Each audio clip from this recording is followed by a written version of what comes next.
Hey everyone, this is Crystal, and today I am creating a traveler's notebook page using the Cravings kit from Citrus Twist Kits. So I have the Life Crafted kit, I have the stamp add-ons, and I have the printables already printed out and trimmed out. You can see I've already started here. So these are two of the traveler's notebook basic pages from the Cravings kit. And I've taken one and I've typed up my journaling. I already have my photo printed out, and I think I'm going to use this other one as the other side. So this is going to go into a regular traveler's notebook, not a Life Crafted album. So I have this traveler's notebook. I'm not even sure where it's from. I've had it in my stash for a long time. But this is one I am dedicating to telling stories about the coffee that I'm drinking this year. So that's where this is going to go, but I'm going to work on it outside of the notebook just because I find it a bit easier to both work on and to show on the video. It's much easier to see if it's not in the notebook. So I've pulled out a few things from the ephemera that I think might work with this page. I also have the other embellishments up here and the stamps. I do also have this. I was playing around with the stamps. This is sticker paper. So I might actually cut one or two of these out and see if I can use them on the page as well. I do have some sheets of pattern paper from the kit as well that I thought might work. There is one little scrap in here too. If I need some extra paper, I have that at hand.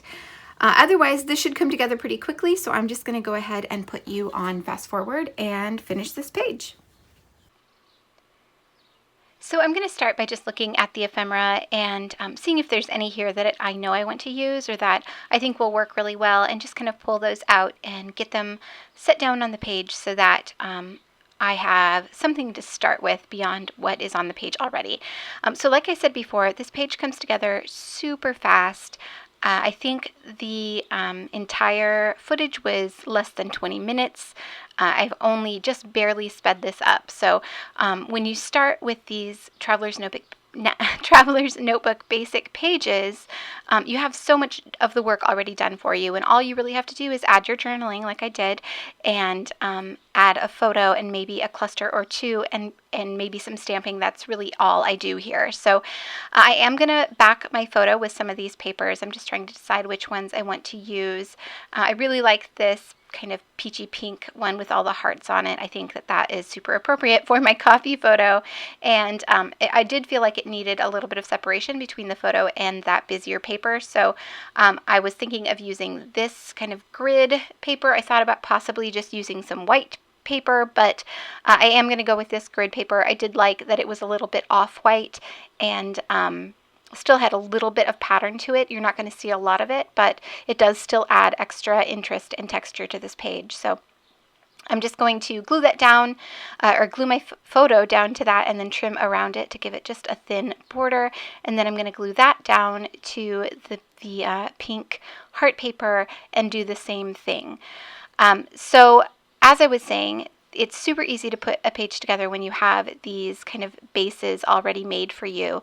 I am really enjoying working with them, and in fact, I'm thinking of creating kind of a pre-made traveler's notebook with these pages, because you do get the PDF printable ones. That's what I've used here, but you also get the PNG files, so you can create kind of your own double-sided papers if you want to and put them into a book. So I'm thinking of trying that, and if I do, I will definitely share that with all of you. I did think about using this stamped piece. So I had used some of the stamps from the This Is Life Yes stamp set and a couple different colors of ink. Just one day I had a few extra minutes and I was playing around with them, and decided to stamp them on sticker paper just because I knew it would be easiest then for me to just trim them out and peel them off and stick them to a page.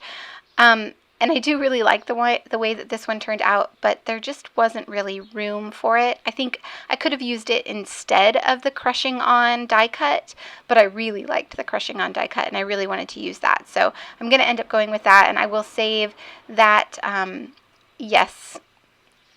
stamped image for another project. So I do also want to include a couple of these puffy stickers. I'm just trying to decide which ones and where they're going to go. You can tell that I have limited my color palette here to really 3 colors. It's the 3 colors that are on that pre-printed Traveler's Notebook page to the right there. So everything I'm going to add is going to be in one of those 3 colors, and I'm basically going to create 2 clusters, one above my photo and one below it, and each one is going to contain all 3 of those clusters. So that is my plan. That is what I'm trying to do. I'm just trying to work out which elements I want in which clusters. So I had tried a couple other things, but I really like the way that that cluster above the photo is looking so far. I thought about including that other die cut, but it was a darker, almost reddish color, and that color wasn't appearing anywhere else on the page, so it just stood out like a sore thumb. So I'm going to instead look through the stamps and find a couple that I can stamp here and there, just to add a little bit something extra to this page. So I do find one that says caffeine, and I'm going to stamp that in that pre-printed label that's on the left-hand side of the page. And I'm going to grab my ink swatches to figure out which color ink is going to match best. I was trying to decide whether I wanted a yellow ink or a kind of pinky peach ink. I'm going to go with the pinky peach. I don't have an ink pad that matches it exactly, but I do have one that is pretty close. It's a lot darker though, so what I'm going to do is do a 2nd generation stamp to stamp out these sentiments on the page. So I'm going to grab that sticker paper again, just because it's there and I have white space on it, and I'm going to grab one of the stamps. This is the Traveler's Notebook stamp set, I believe. I'm going to grab the stamp that says caffeine, and I'm going to test it first on the sticker paper just to make sure that the 2nd generation stamp works, and it does, and it's the perfect color. So that's what I'm going to do. I'm going to stamp it once onto the sticker paper or scratch paper, and then stamp it the 2nd time without re-inking onto my actual page, and that just gives me a lighter impression. I still get a good impression. You can still read the whole stamp, but it gives me kind of a secondary color of ink for each of the ink pads that I have. So just a little tip, if you are looking to stamp something a bit lighter and don't have the right color, try a 2nd generation from one of the ink colors that you do have, and it might work. Okay, I'm going to do the same thing on this little label using the little In My Cup stamp. So I stamped it once onto the scratch paper and then onto the label, and I'm going to do that 3 times. And then that just repeats that same kind of pattern of stamping that I have at the bottom of the page. And it again adds more of that pink color to each of my clusters as well. So I am already nearly done with this page. All I have left to do really is to glue everything down. So I'm going to add my title to the bottom of my photo, and then that will help me be able to place my photo in just the right spot. I want it centered on that printed on label, but I want the kind of descending word of the title to kind of hug the stamping that I did as well. So got that in just the right place, and then I can move on to the upper cluster. I added a ticket, and that was just a piece of one of the tickets from the digital tags cut apart. It was just one that I had left over, so I just tucked that behind one of the labels and added a puffy sticker on top of that. And then I added that die cut that says coffee is always a good idea. That was from the digital cut apart sheet. I added that to the top of my journaling page. And I'm going to add this chipboard piece here, but it was just a little bit thick. I didn't want to pop up my entire title since this page is going into an actual traveler's notebook. And it was that chipboard piece just pushed up the edge of the title a little bit more than I wanted it to. So I'm going to take it back off and just peel off a couple layers of the chipboard, and that makes it a bit flatter. It definitely still has some dimension, and you can definitely still tell that it's chipboard, but it's a bit flatter than it would have been if I had just adhered the entire thing onto the page. So that's going to work better in my traveler's notebook, and also not going to distort my title as much as the full chipboard piece did.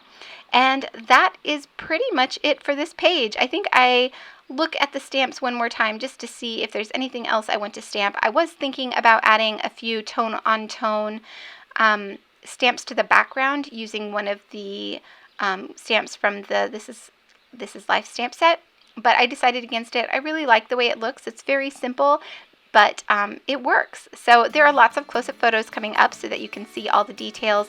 And as always, I will have all of these products linked below. The Cravings Kit is sold out, but there are a few spots open in the subscription for next month, I believe. So be sure to act fast if that's something that you want to do. Thanks again for watching, and I will see you all back here very soon.